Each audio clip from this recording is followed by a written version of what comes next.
Alas Pilipinas players nasa Candon City na para sa paparating na ABC Cup 2026. Bakit ang advance nila doon? Well, at yung pag-uusapan.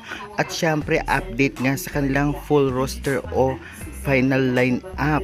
Ating alamin kung bakit wala pa o meron na. Kaya before that guys, please naman, huwag niyong kalimutan mag-like, comment, and subscribe. Ipa-hit the notification bell for more PBL UAAP volleyball updates dito sa Pilipinas. Maraming salamat sa support. Pa-like and share na rin. And avail na kayo ng Creamline Choco Mucho Alas Pilipinas t-shirts. Pag ginamit nyo ang ating link ay may discount po kayo. Maraming salamat again. Latest nga kanina, May 31, 2026, dumating na nga sa Candon City, Ilocos Sur ang mga Alas Pilipinas players kung saan talagang doon na sila mamamalagi hanggang sa laban dahil magsisimula nga ang ABC Cup ngayong June 6 hanggang June 14, 2026 at ngayon nga agad-agad sila doon pupunta para naman makapanila ang venue at syempre magte-training sila doon na magsama-sama o magkakasama.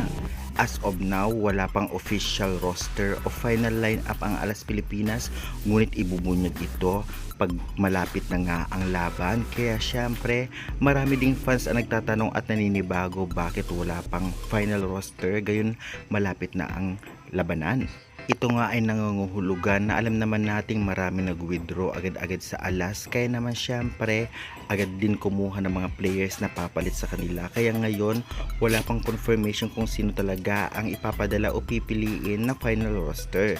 Ganun pa man maging handa dahil anytime ay lalabas na o maglalabas na sila ng final roster. Ngunit kung ating mapapansin, ang nakita natin sa screen na sina Cez Molina, Trisha Tubo, Royce Tubino, Alaysa Valdez, Gonzaga, Gagate, Ara Galang at iba pa ay tiyak pasok sa 14.